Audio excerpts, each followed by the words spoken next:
Thank you. Rhian, how did you, obviously not the result you wanted, what did you make of that one? Yeah, it's tough right after you walk off the pitch when you have a performance or a result like that. Firstly, a big congratulations to England. I thought we were thoroughly outplayed. I was also outcoached.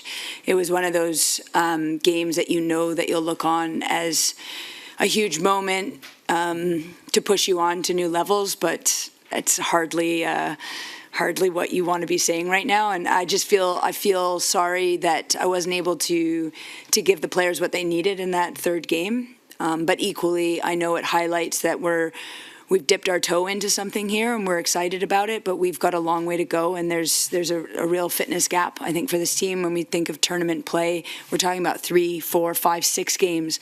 And this team's never played through a summer before. And it's a gap that we've got to go towards, absolutely. When you say you're out-coached, what do you mean by that? Well, I thought the way Lucy Bronze was rolling in to create a second pivot, their movement, we were prepared for their movement. I didn't think we won all our 1v1 duels, and part of that is heavy legs and fatigue, so I potentially got my rotations wrong. But, you know, like they did have pressure on them, and the way that they were set up and the way they were playing, it didn't look like they had the pressure on them, which is a testament to how they were set up and how they were prepared to play. Obviously disappointment tonight, but there is a bigger picture. It's Wales' first ever major finals. Do you think after the kind of dust has settled from being disappointed to concede as you did tonight, there's as I say, there's a bigger picture and there's kind of it's the start of something rather than just being grateful that Wales qualified? Absolutely, and we know we'll do that. It's when you just come off a pitch from a game like that, it's not time for the bigger picture yet, and we know that. It would be disrespectful to our fans, I think, to say, yeah, we were, outplayed, but think of the, so I'm trying to find the balance because I really wouldn't want to coach any other team. I love these women. I think they're an incredible group, and they are groundbreaking in what they're doing, and that's my singular focus is like, what could I have done better to give them more of an opportunity to stay in the game? And I'm not trying to do anything other than like, that's what I can fix. That's what I can go towards. And I look forward to doing that after a few days off. Jess Fishlock, obviously, inevitably, attention's going to turn to her because of her age and everything she's done in a Wales shirt. She's told 2 TV channels tonight she doesn't know what the future holds for her in terms of her international career. Just your thoughts on her as a player, what it's been like to coach her, and I'm guessing from your point of view, you're hoping that she's got a bit more to give for Wales. Well, what I've said to all my players is to just take a breath.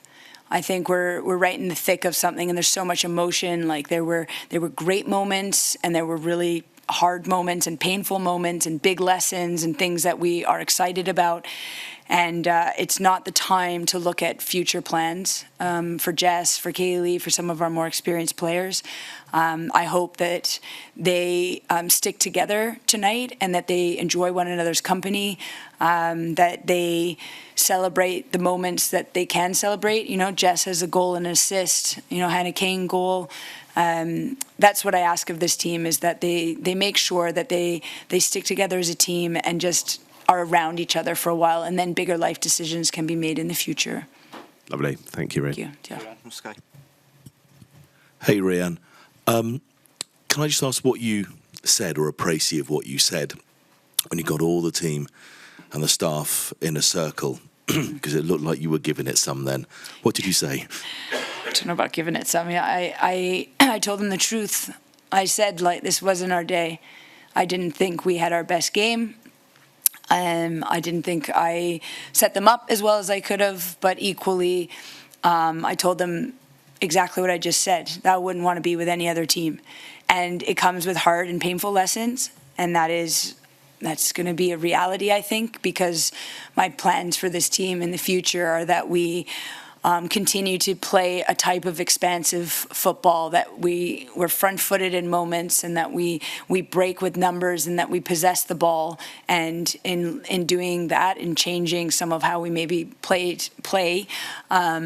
we open ourselves up. But that's how I want it to be. The first half, we were a kick and run team. I don't like that. I don't think they like that, but that's the tension. I don't know what you want to call it, but they also just ran out of gas. They're just not quite ready for a third game, and then you try and galvanize them for the second half, and I think we saw better moments in the half, and a lot of England changes, of course, but that's the kind of football I want to see from the team. I want them to play, and I told them that. I stand together is what I said. So I know you've planned for every eventuality, but what do you need to kick on now? I know you'll reflect and whatever, but I know you're planning already. What do you need to make sure you're at World Cups and Euros all the time? Well, firstly, thank you for the question. I think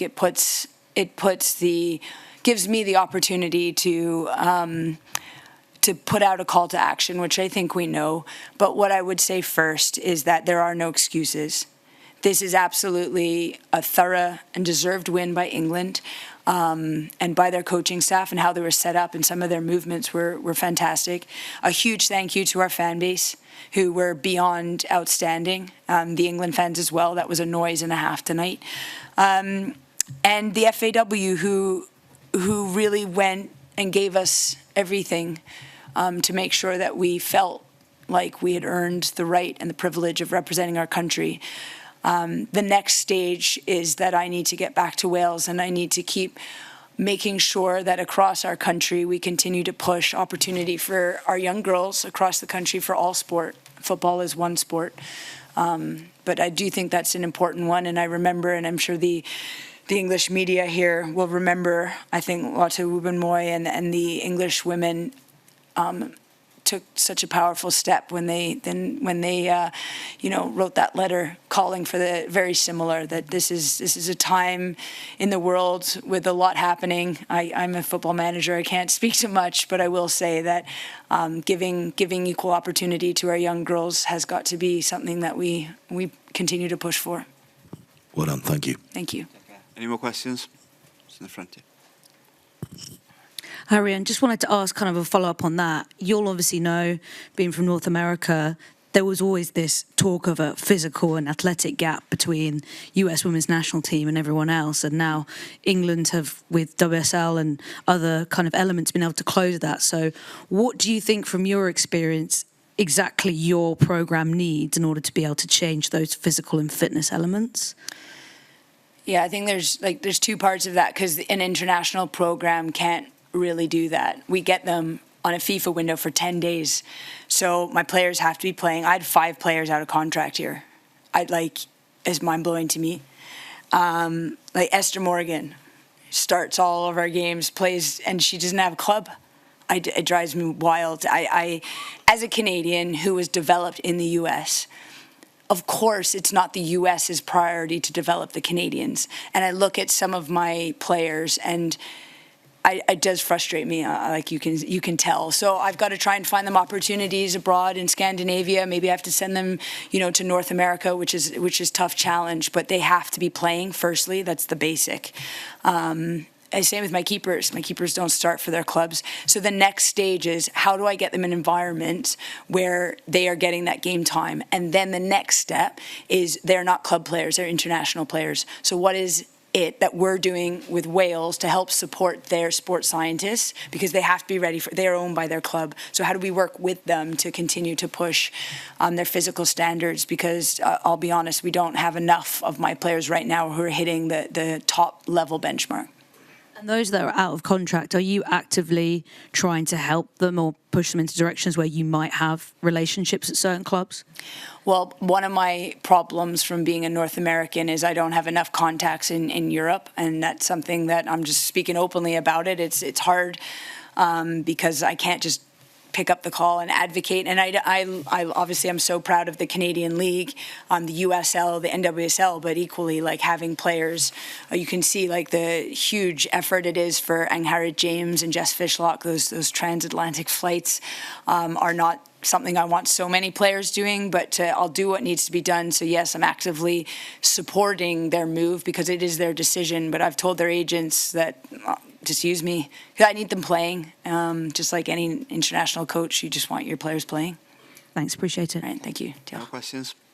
Okay, diolch yn fawr. Thanks for your support, Thank you. and safe journey back. Safe travels.